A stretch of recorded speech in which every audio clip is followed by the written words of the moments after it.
Hi, in this lecture I'm going to talk about what is by far the most famous game in game theory. It's called the prisoner's dilemma. The prisoner's dilemma has been written about literally tens of thousands of times, far more than any other game. And it's a really simple game. There's only two players and two actions. So what we're going to do in this lecture is we're going to talk about why the prisoner's dilemma is so interesting, and we're going to talk about some of the applications of the prisoner's dilemma in a variety of different disciplines. Okay, so let's get started. How does the prisoner's dilemma work? There's two players, player one and player two. Player one will be the row player, player two will be the column player. Each player has two actions. They can cooperate or they can defect. So here's what makes the game so interesting. If both players cooperate, if they're nice to one another, each one gets a payoff of 4. So player one gets a payoff of 4 and player two gets a payoff of 4. However, if player two is being nice, if player two is cooperating and player one defects, then player one would get a payoff of 6. So it's in player one's interest to defect. And since this game is symmetric, if player one is cooperating and player two defects, player two would also get a payoff of 6. So each one has an incentive to defect. Now, if they're both defecting, they're both going to get payoffs of 2. So here's the funny thing. It's in their collective interest to cooperate. It's in their individual interest to defect. But if they both defect, they're both worse off. So that's what makes the game so interesting. Oh, and by the way, if you're wondering why is this called the prisoner's dilemma, the original story behind the game goes as follows. Two people are caught and the police are pretty sure that they've convicted a crime. So they put these two quote-unquote prisoners in jail. They put them in separate rooms. And they say to each one of them, look, you can rat out your friend, you can defect, or the two of you could cooperate with one another and not rat each other out. Now, if the two prisoners cooperate with each other and don't rat each other out, then they're going to get fairly mild prison sentences. But if they defect, and they basically say, no, you're right, we did it, then each one would get off. But if they both defect and they both rat on each other, they're both going to be worse off. So that's the original story behind the game. But we're going to see that there's far broader applications than sort of little vignettes about prisoners going to jail. This game has lots and lots of applications. But before we get into it, let's talk about a little bit about what is a prisoner's dilemma and what's not a prisoner's dilemma. So here's a game that sometimes you'll see written down as a prisoner's dilemma, but it's not. Here again, if they both cooperate, they get 4. If they both defect, they get 2. But now, if player 2's cooperate and player 1 defects, player 1 gets a payoff of 9. So 9 is a huge payoff. And so if you look at this game, you realize that 4-4, although it's a good payoff, is no longer the best payoff if this game is played many times. Because if we're playing the prisoner's dilemma several times, what could happen here is the two players could alternate. They could go 9-0 and 0-9, and their average payoff by alternating would be 4.5, which is bigger than 4.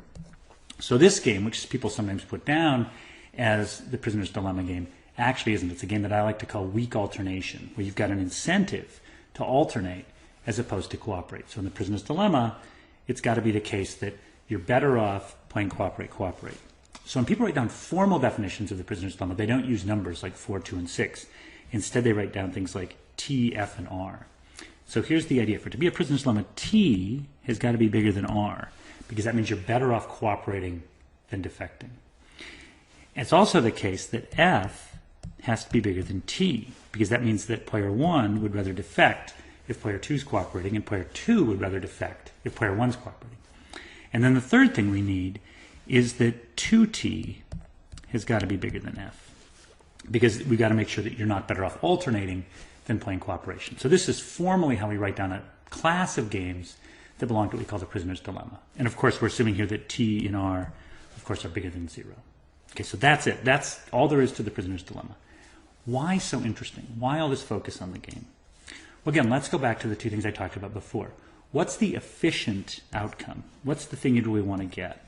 You'd like to get CC. You'd like to have it be the case that both people are getting 4. But suppose we even had a weaker notion of efficiency, because here, by picking 4-4, that's the one that sort of both get the same payoff, and it's got the highest total payoff. But you can think of another notion of efficiency, which is called Pareto efficiency. Now, payoff is Pareto efficient to a group of people if there's no way to make everybody better off. So there's no way in which you can make every single person better off.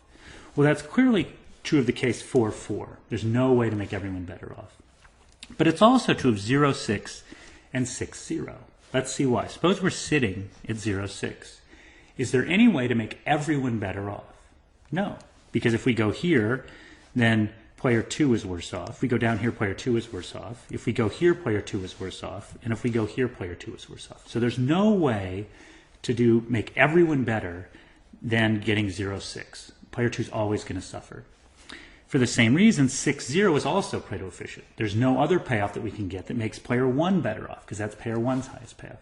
In fact, the only thing in this game that isn't Pareto efficient is 2-2. And the reason 2-2 isn't Pareto efficient is because we can make everyone better off by going to 4-4. So what we get in this game is there's only one outcome that's really bad if we use Pareto efficiency as our criterion, and that outcome is 2-2. So the only thing that isn't a good outcome in this game is 2-2. But if we think of this in terms of game theory, there's this notion of Nash Equilibrium. And Nash Equilibrium assumes that people optimize. Well, let's look at the strategies that people should follow. If I'm player 1 and player 2 right here is cooperating, then I should defect because 6 is better than 4. But if player 2 is defecting, I should also defect because 2 is bigger than 0. Now the same thing's true of player 2. If player 1's cooperating, player 2 should defect because 6 is bigger than 4. And if player 1 is defecting, player 2 should defect because 2 is bigger than 0. So the Nash equilibrium here is 2-2. Well, this is why the game is so interesting. There's 3 efficient outcomes in some sense, 4-4, 0-6, and 6-0. Any one of these things you could argue on moral grounds is sort of an okay or efficient outcome because there's no way to make everyone better off. But the only equilibrium outcome here is 2-2, is the one inefficient thing. So what you have is incentives don't line up with what we want to have occur socially. So there's this disconnect. And it's that disconnect that is so interesting to people when they study the prisoner's dilemma, because what we want to do is we'd like to have a way to have the outcomes that we get in a situation align with our social preferences. And what happens in the prisoner's dilemma is our individual preferences point in one direction, which is toward defect, and our social preferences head another direction, our collective preferences, which is to cooperate. And it's that tension that creates so much interest. Now, that's not going to be true of most games, right? So here's another game called the SelfInterest Game, where again, if I look at player 1 and player 2, they've each got 2 strategies, A and B. And what you see is that player 1 would rather play B if player 2 is playing A. And if player 2 is playing B, player 1 would also like to play B. For the same reason, if player 1 is playing A, you get that player 2 would rather play B because 6 is bigger than 4. And if player 1 is playing B, player 2 would also like to play B. So what we get is the equilibrium in this game is 7-7. So if people are strategic, what you're going to get is 7-7.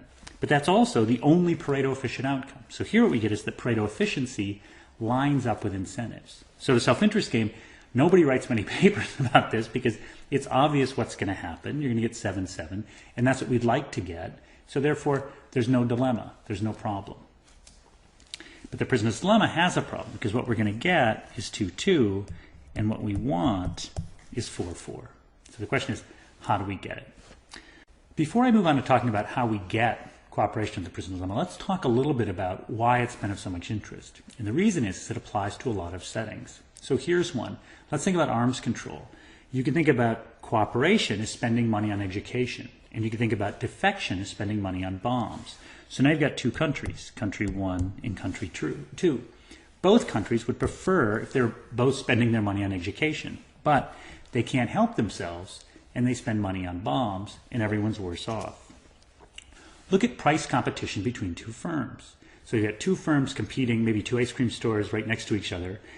Cooperation would be, let's keep prices high, and the firms make money. Defection would mean that they lower their prices to get more customers. Well, if they both lower their prices, they're both worse off. So what they'd prefer to do is have high prices and get higher payoffs, but it's in their individual interest to have lower prices, and so they end up being worse off. Now, in this case, the prisoner's dilemma is interesting because even though the firms are worse off, the consumers are better off.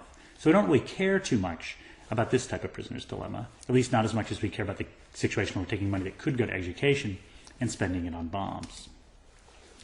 Similar logic holds for technological adoption. So let's think of 2 banks. And the banks can decide either not to buy ATM machines or to buy ATM machines. If they don't buy ATM machines, both make profits of, let's say, 4. However, if one of them buys ATM machines and puts them up all over town, everyone will go to that bank. And so if this bank defects, bank 1 defects, they're going to get a higher payoff of 6. But if bank 2 comes in and puts in ATM machines, what's happened? Well, now both of them have probably the same customers they had to start out with, but they've spent all this money on ATM machines, so they're actually worse off. And in fact, it could even be worse than that, because it may be before, part of the reason they made such high profits is because they got geographic rents. People who lived around the bank shopped at that bank. Now that there's ATM machines anywhere, people can shop whatever bank they want, and that's created more price competition, like our previous prisoner's dilemma game, and so the banks end up not doing as well. So again, they prefer not to buy the ATM machines. They can't help themselves. They're both worse off. But again, in this case, like the price competition case, we end up with the consumers being better off. Let's look at political campaigns now. Suppose you got two candidates running for office, and it's a pretty even race. They could both run purely positive ads. And what would happen is they'd get some vote total, but they'd also have really shining reputations.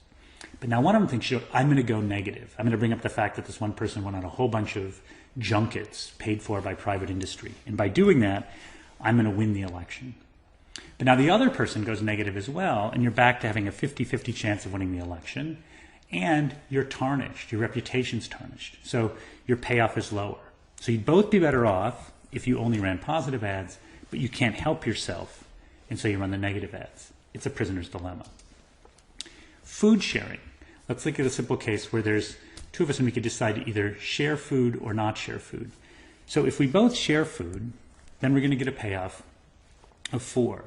But if I don't share with you and you share with me, I'm going to get a payoff of 6, so I'm much better off. Now, if neither one of us shares, we're worse off, because the thing is, by me not sharing with you, I don't get to get your food. Now, why would your food be different than my food? Well, it's 2 reasons. One is, it could be that you have apples and I have pears, so by getting both types of food, I'm better off. And the other thing, it could be that maybe some years I do well and you do poorly, and some years you do well and I do poorly, and so by sharing with one another, we spread the risk. Either one of those logics applies, we're better off collectively sharing. However, we're individually better off if we don't share and the other person shares with us. So again, it's a straight prisoner's dilemma. And then finally, hedonic treadmills. So let's suppose you're thinking about something like getting a fancy watch. Well, it could be that we both just wear nice digital watches and they keep time and everything's fine. But then I decide, you know what, I'm going to go buy this fancy handmade watch for $5,000. I'm going to take all of my savings and go buy a handmade watch. Now, why would I benefit from that? I'm going to benefit from that because people are going to look at me and say, wow, look how successful Scott is. He's got that fancy watch. And you're going to feel badly because you're going to feel like, wow, I don't look as cool as Scott looks because I have this cheap plastic digital watch. So then what happens is you go buy a fancy handmade watch as well. We're both wearing fancy handmade watches, and neither one of us looks any cooler than the other, but we've spent all the money that we could have used to send our kids to college, let's say, on watches. So we're both worse off. Classic prisoner's dilemma. Okay, so in this lecture, what have we seen? We've seen the prisoner's dilemma is a really simple game. 2 players, 2 actions. We've seen it applies to a whole bunch of settings, from arms control to buying watches to sharing food to price competition to technological adoption. Tons of applications. And we've seen the reason it's so interesting is because what people are going to tend to do is give us an outcome that isn't efficient. And what we'd like to do is typically have situations in the real world where the outcomes we get are the good outcomes, but when you have a prisoner's dilemma, the outcome that we get may be the bad outcome. What we want to do next is see, how do we get cooperation? How do we get that 4-4? And we're going to see that there's a variety of ways in which that can be achieved. All right, thank you.